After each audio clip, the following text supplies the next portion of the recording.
कोल्हापूर जिल्हा मुख्याध्यापक संघ आणि गणित समिती आणि बी न्यूज यांना धन्यवाद। मी आज तुम्हाला भाग 2 यामधलं महत्त्वमापन आणि महत्त्वमापनामधला जो मुद्दा महत्त्वाचा आहे तो म्हणजे वर्तुळखंड हा भाग घेणार आहे। वर्तुळखंड म्हणजे काय या संदर्भात पाहत असताना आपण एक वर्तुळ काढून घेतलेला आहे आणि या वर्तुळावरचे अनंत बिंदूपैकी आपण कोणतेही 2 बिंदू जर विचारात घेतले, समजा मी वर्तुळावरचा या ठिकाणचा एक भाग विचारात घेतला आणि त्याला नाव दिलं ए, दुसरा या ठिकाणी वर्तुळावरचा दुसरा एक बिंदू घेतला त्याला नाव दिलं बी आणि हे जर 2 बिंदू मी जोडले तर वर्तुळाचे 2 भाग तयार होतात। बघा तुमच्या समोर दिसतात, एक मोठा भाग दिसतो आणि एक लहान भाग दिसतो, जे असे 2 भाग तयार झालेले तुम्हाला या ठिकाणी दिसायला सुरुवात झाली। जो लहान भाग या ठिकाणी आहे तो या ठिकाणी दर्शवलेला आहे, त्याला लघु वर्तुळखंड असं संबोधलं जातं।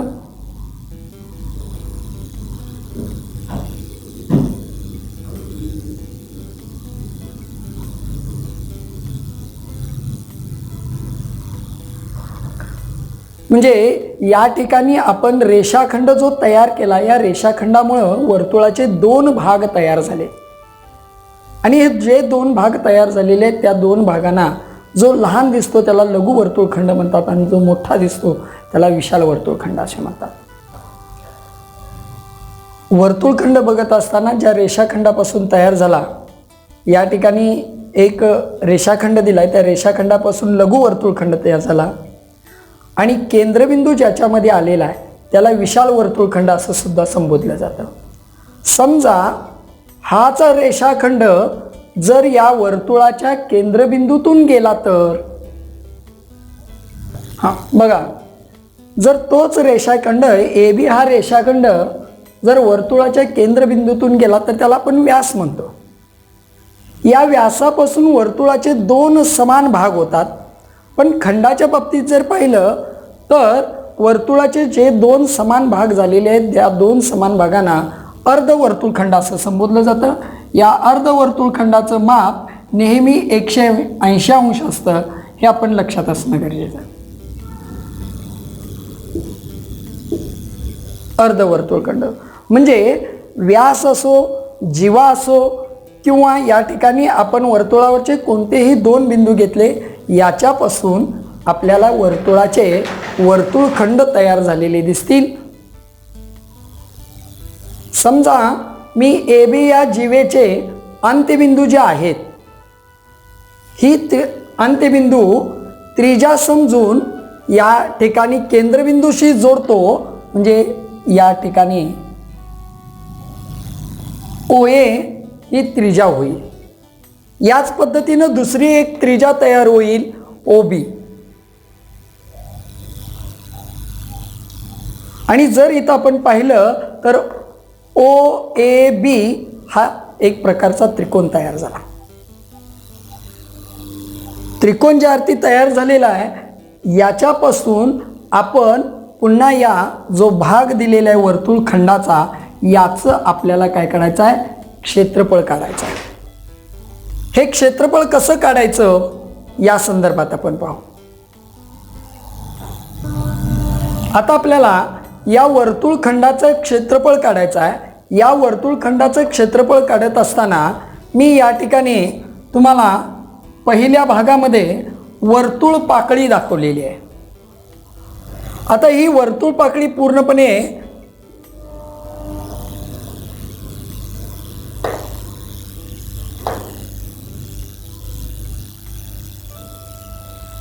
अशा पद्धतीनं तुम्हाला पूर्णपणे ती वर्तुळ पाकळी दिसते।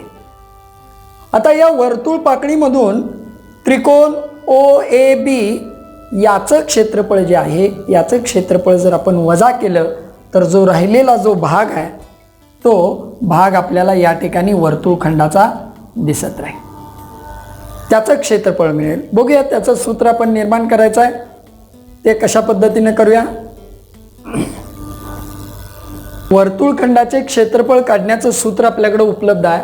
वर्तुळ पाकळीचे क्षेत्रफळ वजा जर आपण त्रिकोणाचं क्षेत्रफळ केलं तर बरोबर आपल्याला वर्तुळखंडाचं क्षेत्रफळ मिळेल. मग या ठिकाणी आपल्याला जी वर्तुळ पाकळी दिलेली आहे ती बघा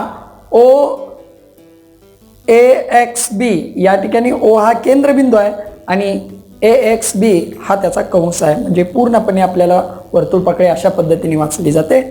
त्यानंतर आपल्याला दुसरा त्रिकोण जो दिलेला आहे त्या त्रिकोणाचं क्षेत्रफळ घ्यायचं आहे. एरिया ऑफ क्षेत्रफळ त्रिकोण AOB या पद्धतीने आपल्याला त्याचं क्षेत्रफळ घेतलं. आता वर्तुळ पाकळीचं क्षेत्रफळ आपण गेल्या वेळी पाहिलेलं आहे ते या ठिकाणी लिहून घेऊया. थीटा भागिले 360 गुणिले पाय आरचा वर्ग. म्हणजे या ठिकाणी पाहत असताना वर्तुळ पाकळी पाहत असताना केंद्रीय कोन जो आहे थीटा, तो केंद्रीय कोन आपल्याला माहीत असणं गरजेचं आहे. या वर्तुळ पाकळीचं सूत्र आपण पाहिलं. आणि नेहमी आपण त्रिकोणाचं क्षेत्रफळ घेत असतो 1/2 पाया गुणिले उंची. अशा पद्धतीने आपल्याला सूत्र त्याचं तयार करता येईल. आता या ठिकाणी जर त्रिकोण पाहिला तर त्याचा पाया आपल्याला सांगता येईल AB, पण उंची या ठिकाणी दिसत नाही. मग जर उंची दिसत नसेल तर त्या ठिकाणी आपल्याला त्याची उंची काढून घेतली पाहिजे. ती उंची आपण काढून घेऊया. या ठिकाणी पाया आपल्याला जो उपलब्ध आहे तो पाया मी OB विचारात घेतला आणि OB या पायावरती A या शिरोबिंदूतून OC ही उंची काढलेली आहे. आता त्या ठिकाणी आपण त्याचं नोटेशन देऊया. बघा, थीटा छेद 360 गुणिले पाय आर वर्ग वजा 1/2 गुणिले पाया. बघा या ठिकाणी OB घेतलेला आहे तो लिहूया आणि उंची आपली आहे AC, ती या ठिकाणी आपण आकृतीच्या माध्यमातून नोंद केलेली आहे. इथं वर्तुळ पाकळीचं क्षेत्रफळ पाहिलं. त्रिकोणाचं क्षेत्रफळ पाहत असताना आपण या ठिकाणी OB हा पाया घेतला. जर आपण आकृतीमध्ये पाहिलं OB तर ती वर्तुळाची त्रिज्या संबोधते, म्हणून त्याला मी या ठिकाणी R या अक्षरानं संबोधलेलं आहे. म्हणजे आपल्याला या ठिकाणी पुन्हा सूत्र लिहिता येईल. थीटा छेद 360 गुणिले पाय आर वर्ग वजा 1/2 गुणिले OBच्या या ठिकाणी आपण R या ठिकाणी. AC आपली ही उंची आहे. आता AC उंची घेत असताना आकृतीकडं थोडंसं लक्ष द्या की AC ज्यावेळी आपल्याला उंची काढायची आहे त्यावेळी मी केंद्रीय कोन जो दिलेला आहे, या ठिकाणी जो केंद्रीय कोन दिलेला आहे त्याला थीटा या नावानं संबोधलेला आहे. आणि थीटा या नावानं संबोधल्यानंतर आपण त्रिकोणमिती या प्रकरणामध्ये थीटाचा वापर करून कोनासमोरील बाजू जे त्रिकोणमितीय गुणोत्तर आहे ते त्रिकोणमितीय गुणोत्तर पाहूया. बघा, साइन थीटा हे जर आपण विचारात घेतलं, साइन थीटा घेत असताना आपण कोना समोरील बाजू छेद कर्ण अशा पद्धतीने घेत असतो.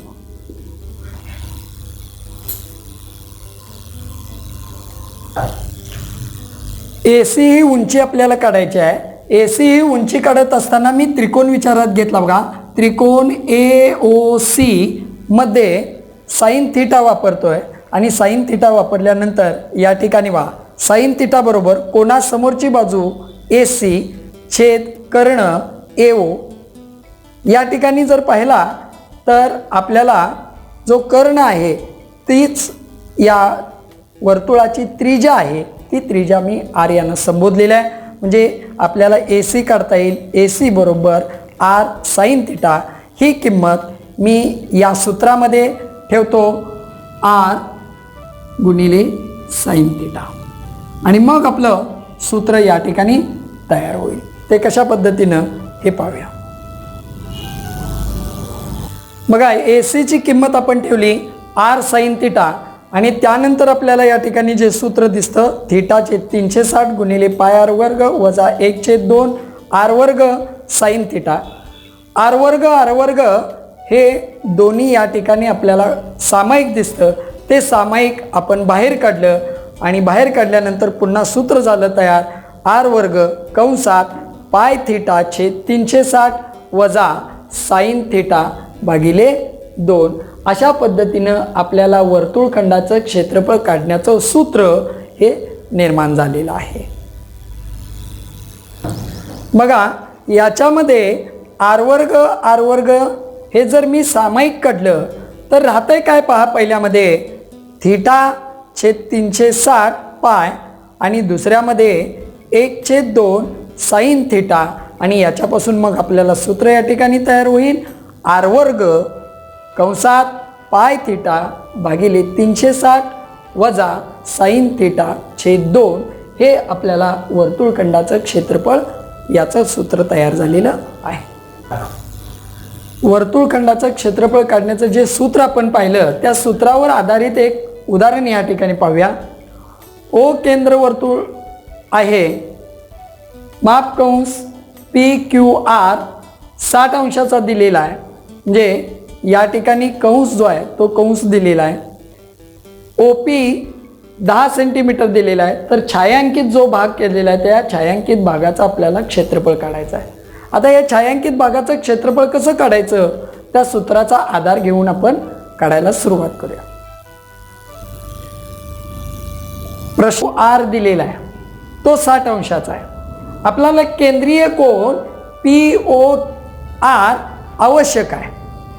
म्हणजेच केंद्रीय कोनाचं माप आणि त्यानं अंतरखंडित केलेल्या कंसाचं माप नेहमी सारखं असतं. म्हणून या ठिकाणी मी लिहिलेलं आहे पहा माप कंस PQR बरोबर केंद्रीय कोन POR बरोबर 60 अंश. आणि त्यानंतर आपण वर्तुळखंडाचं क्षेत्रफळाचं सूत्र जे मगाशी पाहिलं होतं ते सूत्र लिहिले. वर्तुळखंडाचे क्षेत्रफळ बरोबर r कंसात पाय थिटा भागिले 360 वजा साइन थिटा छेद 2. म्हणजे या ठिकाणी आपल्याला थिटा जो दिलेला आहे हा थिटा बरोबर 60 अंशाचा दिलेला आहे आणि त्याची जी त्रिज्या दिलेली आहे OP ही OP त्रिज्या म्हणजे ज्या ठिकाणी मी r संबोधतो ती दिलेली आहे 10 सेंटीमीटर. त्या किमती या आकृतीमध्ये आपण ठेवूया. r दिला आपल्याला सूत्र लिहिलं. सूत्रासाठी अर्धा मार्क असतो आणि त्याच्यामध्ये किमती ठेवल्या त्याच्यासाठी अर्धा मार्क. बघा 10 गुणिले 10 कंसामध्ये पायची किंमत त्यांनी दिलेली आहे ती आपण नंतर न ठेवूया. आहे तसा आता पाय घेऊया. पाय गुणिले थिटा दिलेला आहे या ठिकाणी 60 अंशाचा छेद 360 वजा साइन 60 भागिले 2. आता त्रिकोणमिती हे प्रकरण जर आपण अभ्यासलं तर साइन 60 ची किंमत आपल्याला दिलेली आहे ती किती आहे हे पाहूया. साइन 60 बरोबर वर्गमुळात 3/2 ही जी किंमत आहे ही किंमत या सूत्रामध्ये पुन्हा आपण ठेवू आणि हे सोडवायला सुरुवात करू. कुमार सर साइन 60 ची किंमत वर्गमुळात 3/2 जी आपण ठेवली तर या ठिकाणी 10 गुणिले 10 100 झालं. या ठिकाणी भाग बसलेला आहे 60 भागिले 360 6चा भाग बसलेला आहे म्हणजे आहे ते आपण उत्तर घेतलेलं आहे पाय छेद 6 आणि वर्गमुळात 3/2 आणि छेदस्थानी असलेले 2 याच्यापासून आपल्याला मिळालेला आहे वर्गमुळात 3/4. 100 कंसात पाय छेद 6 वजा वर्गमुळात 3/4. या ठिकाणी छेद समान नाही म्हणून आपण काय केलं तिरकस गुणाकार केला. 4नं पायला गुणलं म्हणजे तिथं आलं 4 पाय आणि 6नं काय केलं वर्गमुळात 3ला गुणलं म्हणजे त्या ठिकाणी आलं वजा 6 वर्गमुळात 3. छेदाछेदांचा गुणाकार केला छेदस्थानी 24 म्हणजे आपली दुसरी पायरी येईल बघा 100 कंसात 4 आता या ठिकाणी पायची किंमत आपल्याला सुरुवातीलाच दिली होती, ती किती होती तर ती दिलेली आहे 3.14. ज्यावेळी आपल्याला त्या प्रश्नामध्ये ती किंमत दिलेली असते त्यावेळी तीच किंमत घेणं गरजेचं आहे, किंवा पायची किंमत 22/7 सुद्धा तुम्ही घेऊ शकता, पण तुम्हाला त्या प्रश्नामध्ये पायची किंमत 3.14 दिलेली आहे तर तुम्ही 3.14 त्या ठिकाणी घेणं योग्य आहे. वजा 6 गुणिले 1.73. आता ही 1.73 कुणाची किंमत आली तर वर्गमुळात 3ची किंमत सुद्धा तुम्हाला त्या प्रश्नामध्ये दिली जाते, ती किंमत आपण या ठिकाणी घेतली आणि या किमती घेऊन त्यांचा गुणाकार केला. बघा या ठिकाणी पायची किंमत आणि वर्गमुळात 3ची किंमत आपण या ठिकाणी ठेवलेली आहे. त्यानंतर तिरकस गुणाकार केला आणि पुढची पायरी पहा, 100 कंसात 3.14 गुणिले 4 याचं उत्तर आलं 12.56 आणि 1.73 गुणिले 6 याचं उत्तर आलं 10.38. 12.56 याच्यामधून 10.38 वजा केलं तर उत्तर मिळेल आपल्याला दुसऱ्या पायरीमध्ये 2.18 भागिले जो आपला 24 आहे तसा घेतला. त्याच्या पुढे 100 या ठिकाणी गुणत असताना 2.18 म्हणजे दशांश चिन्ह जे आहे हे दशांश चिन्ह 100 गुणल्यानंतर 2 या ठिकाणी शून्य आहेत, म्हणजे 2 घरं काय झालं ते पुढं सरकलं, म्हणजे 2.18 ही पूर्णांक संख्या तयार झाली. आता या पूर्ण संख्या 218ला आपण 24 या ठिकाणी भाग देत असताना साध्या पद्धतीने 1 दिला, 2 भाग जातोय बघा, 2 24ला भाग घालवला तर उत्तर या ठिकाणी मिळालं 12 आणि 218ला 2 भाग वगैरे दिला तर उत्तर मिळालं 109. आता 109ला काय करायचं आपण 12ने भागायचा आहे, म्हणजे भागाकाराची क्रिया या ठिकाणी मी दाखवलेली आहे. ती भागाकाराची क्रिया बघा, भागिले चिन्हामध्ये 109 लिहिलेला आहे आणि 12ने भागायचं आपल्याला. 12 9 अष्टोदर्शे, म्हणजे या ठिकाणी भागाकार स्थानी आपण 9 लिहिले आणि 108 त्याच्यामधून वजा केलं. त्यानंतर 109 मधून 108 वजा केलं, उत्तर आलं 1.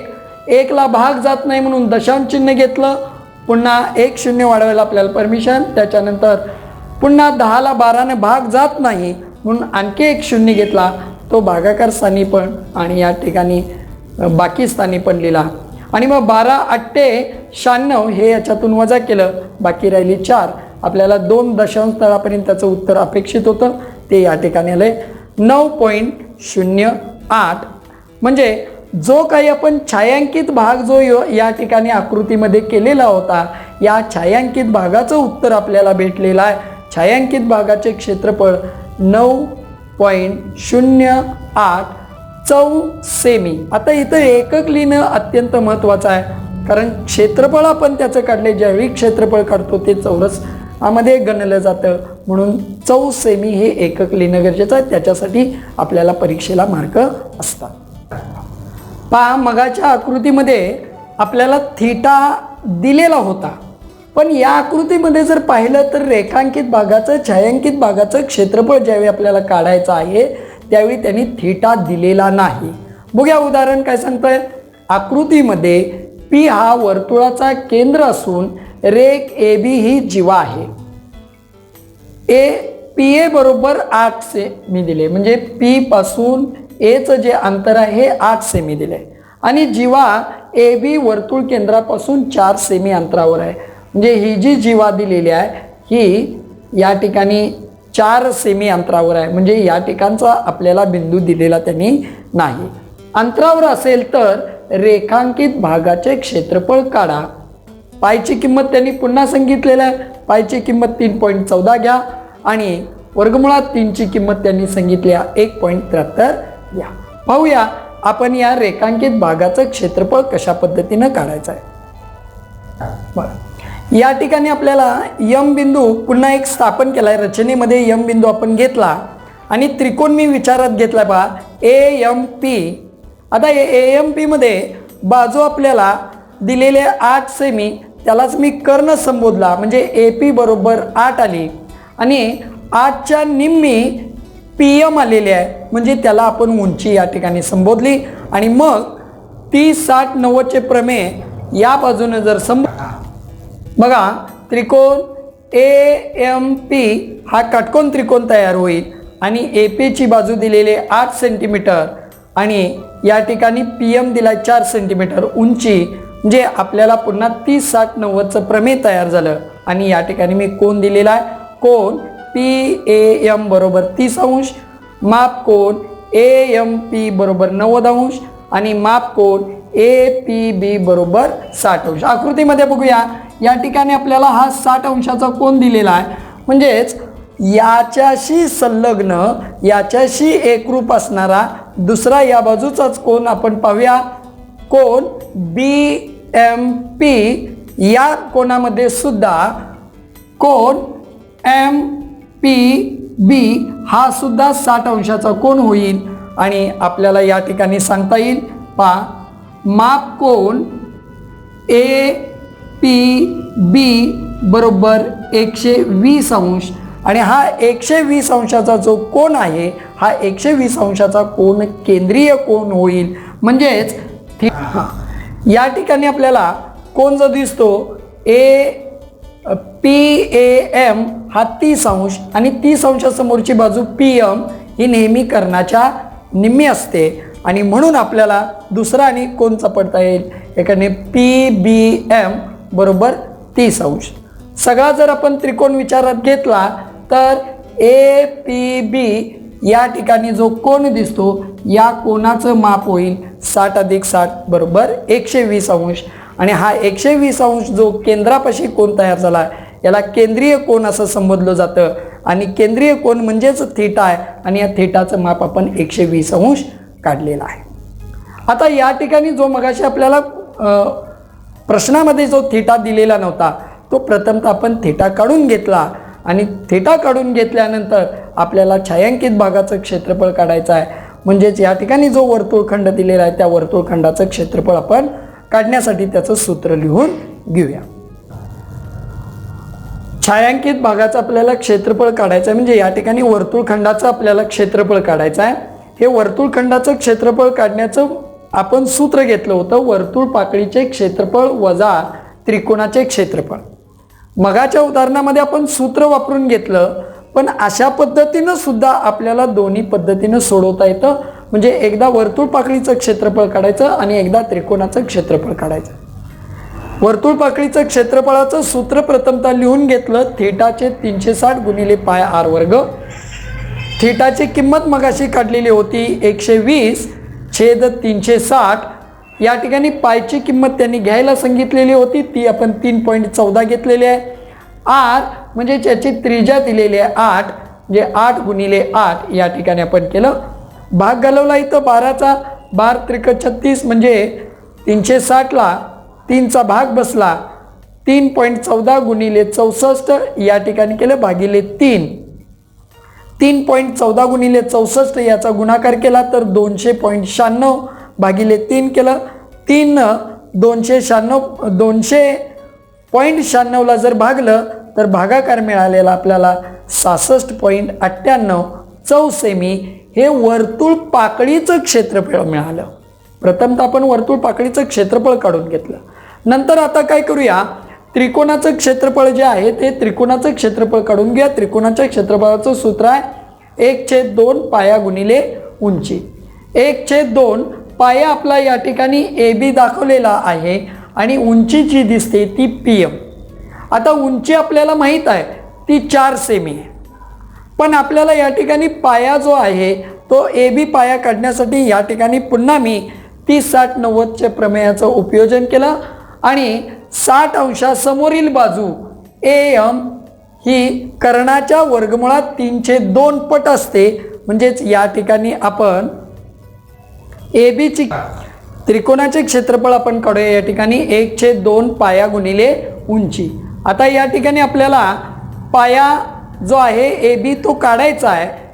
उंची जी PM दिलेली आहे ती 4 आपण या ठिकाणी लिहिली. आता AB काढत असताना प्रथमतः मी काय केलं की या ठिकाणी हा 60 अंशाचा कोन आहे, या 60 अंशासमोरील बाजू AM जी आहे ती AM ही तुम्हाला दाखवलेली आहे.